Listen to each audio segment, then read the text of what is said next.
Porque los grandes cambios que se dieron en la historia de la humanidad, y vos lo conoces bien, la gente también, fue en la década del 60. Sí. ¿Qué pasó en Salta en la década del 60?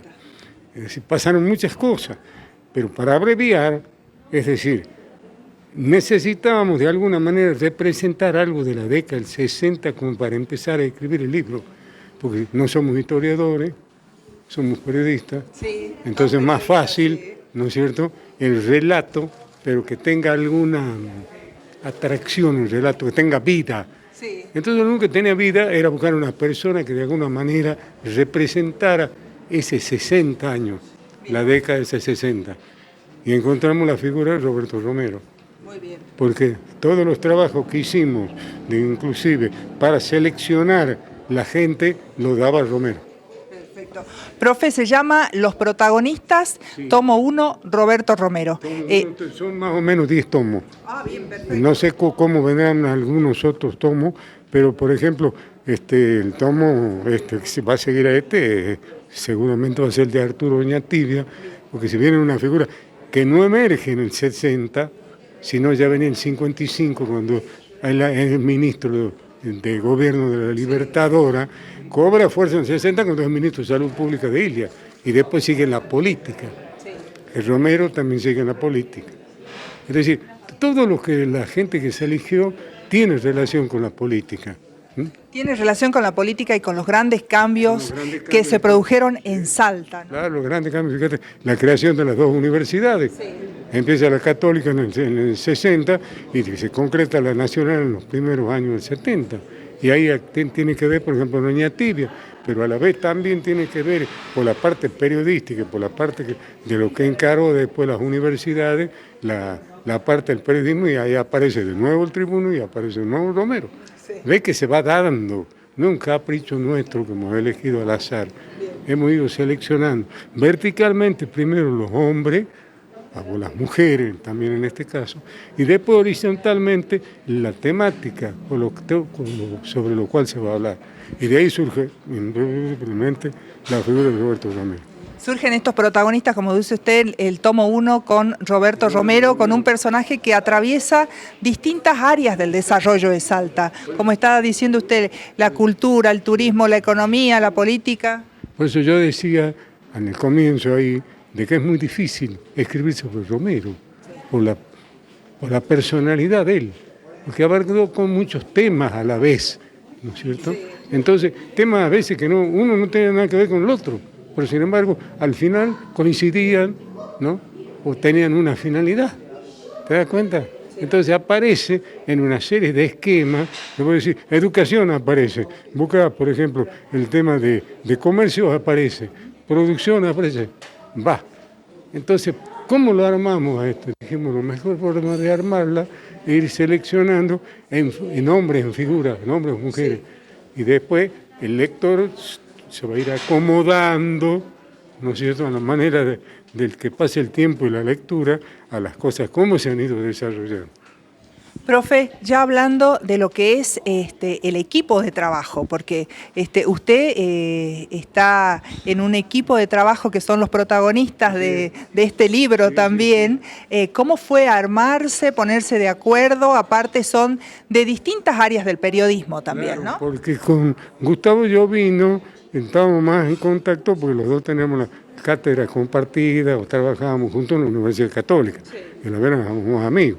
Con Muloni también, porque yo a Muloni lo conocí en Jujuy. Cuando a mí voy a Jujuy con el diario El Norte, me hago cargo del Norte en Jujuy. Sí. Y el Norte era el Tribuno. Sí. Ya, ahí yo ya lo conozco. A Muloni, que era joven, mucho. Yo no sé cuántos años le debo llevar, pero era joven. Entonces después, ya sé que con Muloni también conversábamos, teníamos programas en radio juntos. Con Borelli, una gran amistad que nace por la política, porque él era diputado peronista y yo era diputado radical en un tiempo eso, mira cómo se va dando.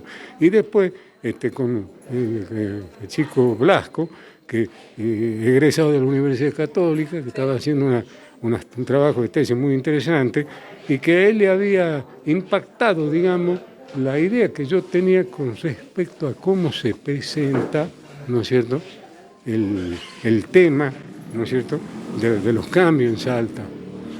Y la idea de la ciudad, a él tomando como, digamos, como modelo un párrafo de Walter Benjamin, que por ahí lo estudiamos nosotros cuando habla de las ciudades, ¿no es cierto?, ver cómo muchas ciudades, sobre todo latinoamericanas, ya siguiendo la tesis de Romero, del historiador, no es pariente de Roberto, entonces, ¿cómo se iba dando eso?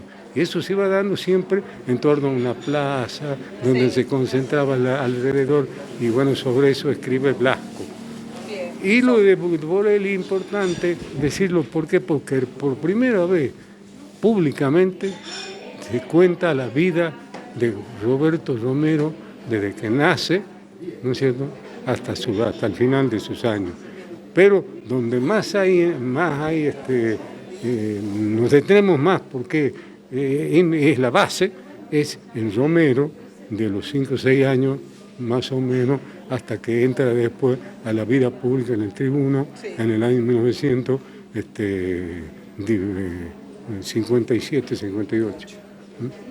Ahí es, por primera vez se cuenta, ves cómo vivía la familia Romero, el padre, la madre, el chico, la relación familiar, todo es muy interesante. Sí. Es una paz íntima y, si se quiere, tierna, digamos, el personaje. Pero después viene la parte de la ciudad, que es la que estudia Blasco. Después viene la parte, para mí, que es una muy fuerte, porque indudablemente hace el fondo de la cuestión de la personalidad ya de Romero avasallante, con el Tribuno, con la aparición del Tribuno en la cultura. Cuando todo el mundo dice, Romero avanza, el que tiene plata hace diarios, avanza políticamente. No, Romero avanzó con el diario del Tribuno. Y justamente porque se da cuenta de que el crecimiento del diario iba a estar justamente pegado al crecimiento de la ciudad y al crecimiento de Salta. ¿Y por dónde venía creciendo Salta? No era por la producción, no era lo que uno quería, sino para hacerlo más práctico, era por el arte, la cultura, ¿no?, en general. En la época del chalchalero, y empieza, Falú, ya empieza a hablarse de Salta, y ahí es cuando Romero, que estaba al frente del Tribuno, tiene 3 asesores que son muy importantes y que marcan línea, y que tienen que ver con la cultura. Perdiguero, Roberto Mario Río y el amigo Coco Botello. Entonces, por ahí va a ver, eso lo desarrolla Muloni. Y después ya el pago del último parte que me toca hacer a mí algunas observaciones, digamos así, van las preguntas y las respuestas, ¿no?, sobre cosas del momento. Porque si empezamos a hablar del cómo hizo Roberto para construir el Hotel Victoria Plaza, por ejemplo, que fue la base primera del Tribuno, te demorás, perdés tiempo. Sí. Entonces hoy el lector está buscando agilidad en la lectura. Entonces vamos contestando, porque después cuando en otro tomo aparece la historia de la arquitectura en Salta, aparece el tema. Te das cuenta, va cruzado. Tratamos de hacerlo en ese centro de poder que siempre hablamos, que es justamente, y que sigue siendo emblemática, la Plaza 9 de Julio, donde hay una marcha, es en la Plaza 9 de Julio, donde se hace protesta, donde nos encontramos, sigue siendo el eje social, ¿no? Eso ha cambiado un poco, pero vos has visto que sigue teniendo su fuerza, ¿no? Si bien alguien me decía una vez, no, pero Romero del Tribuno después ya se fue allá, donde está ahora, en el barrio del Tribuno, ya no está. Les digo, sí está. Quedó la voz del Tribuno, la sirena del Tribuno. Ah, sí. Quedó. Sí. Es decir, la presencia de esa sirena es la presencia del Tribuno. Es importante. Bueno, son pequeños detalles.